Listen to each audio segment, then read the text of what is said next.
इस प्रॉब्लम में अपन को बोल रखा है कि एबीसी यहाँ पर थ्री डिस्टिंक्ट नेचुरल नंबर तुम्हें दे रखा है और तुम्हें पूछा है कि मिनिमम वैल्यू इस चीज की क्या होगी।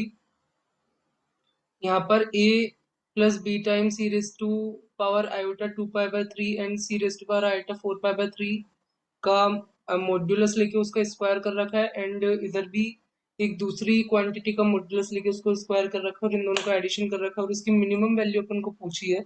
और एबीसी यहाँ पर थ्री डिस्टिंक्ट नेचुरल नंबर है ये भी बता रखा है। तो तुम्हें पता है कि e raise to power iota pi by 3 omega होता है, जो कि ओमेगा यहाँ पे क्यूब रूट ऑफ यूनिटी है।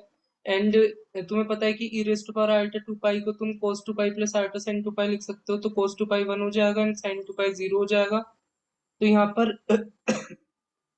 इस चीज को मैं अगर ऐसे लिखूं, डिवाइड में 1 मान के लिखूं, तो इसको इस तरीके से ले सकता हूँ और इसको ऊपर लेके जाऊंगा तो e raise to power minus iota 4 pi by 3 भी सेम ओमेगा ही होता है यहाँ पर। अगर तुम देखोगे तो वैसे ही ओमेगा स्क्वायर देखोगे तो वो e raise to power iota 4 pi by 3 होता है, जो कि second cube root of unity होता है।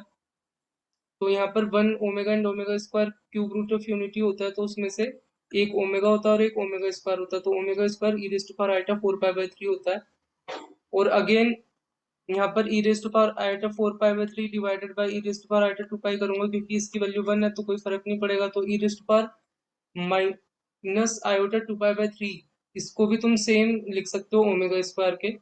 अब मैं क्या करता हूँ, क्योंकि मुझे प्रॉब्लम में यहाँ पर e raise to power iota 2 pi by 3, e raise to power iota 4 pi by 3, e raise to power minus iota 2 pi by 3, e raise to power iota minus 4 pi by 3 दे रखा है।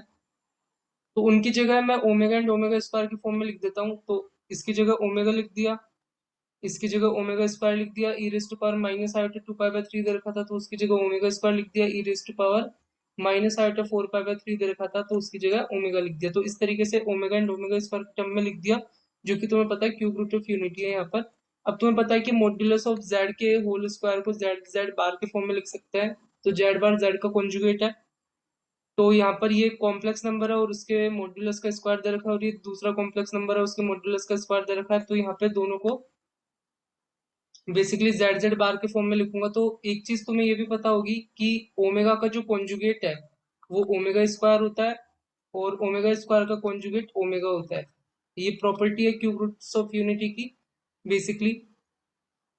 तो जैसे अभी था e raise to power iota 2 pi by 3 omega होता है, तो इसका कॉन्जुगेट लोगे तो e raise to power minus iota 2 pi by 3 आएगा, जो कि ओमेगा स्क्वायर है, जो मैंने अभी तुम्हें बताया था यहाँ पर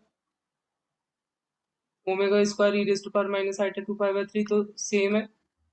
तो यहाँ पर इसका कॉन्जुगेट लेने पे जेड जेड बार के फॉर्म में आएगा, तो जेड ये पूरी क्वांटिटी था। अब यहाँ पर ए का कॉन्जुगेट तो ए ही रहेगा, बी ओमेगा का कॉन्जुगेट यहाँ पर ओमेगा का कॉन्जुगेट मैंने बताया था ओमेगा स्क्वायर हो जाएगा एंड ओमेगा स्क्वायर का कॉन्जुगेट ओमेगा हो जाएगा। अगेन जो सेकंड था अपने पास कॉम्प्लेक्स नंबर ये था, तो इसमें ओमेगा स्क्वायर का कॉन्जुगेट ओमेगा हो जाएगा एंड ओमेगा का कॉन्जुगेट ओमेगा स्क्वायर हो जाएगा। तो ये दोनों सेम ही आ रहा है, तो 2 टाइम्स दिस हो जाएगा ये।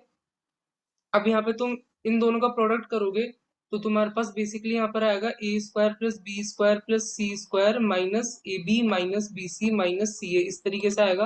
और 2 आ गया तो तुम बेसिकली ये वाली प्रॉपर्टी यूज कर सकते हो, ओमेगा प्लस ओमेगा स्क्वायर का जो सम होता है वो -1 होता है and omega cube is equal to 1 होता है। तो ये सारी क्यूब रूट्स ऑफ यूनिटी की प्रॉपर्टीज है जो तुम अप्लाई कर सकते हो। अब ये चीज बनी बेसिकली, और इसको तुम a माइनस बी का whole square plus b minus c का whole square plus c minus a का होल स्क्वायर लिख सकते हो। अब ए बी सी यहाँ पे डिस्टिंक्ट नेचुरल नंबर है, तो डिस्टिंक्ट है तो कम से कम एक का डिफरेंस तो होगा ही उनमें। तो यहाँ पर तुम ए 1 2 1 3 ले सकते हो यहाँ पर, और फिर देखोगे तो इसकी वैल्यू 1 + 1 + 4 यानी मिनिमम 6 वैल्यू इसकी पॉसिबल है यहाँ पे। अगर तुम देखोगे तो अगर तुम कंसेक्यूटिव नेचुरल नंबर लोगे तो यहाँ पर मिनिमम आएगा इसका वैल्यू और 6 आएगा। तो इस तरीके से इसको सॉल्व कर सकते हैं। तो होप तुम्हें अच्छा लगा होगा। अच्छा लगा हो तो लाइक करो, शेयर करो, सब्सक्राइब करो। मिलता है नेक्स्ट वीडियो में।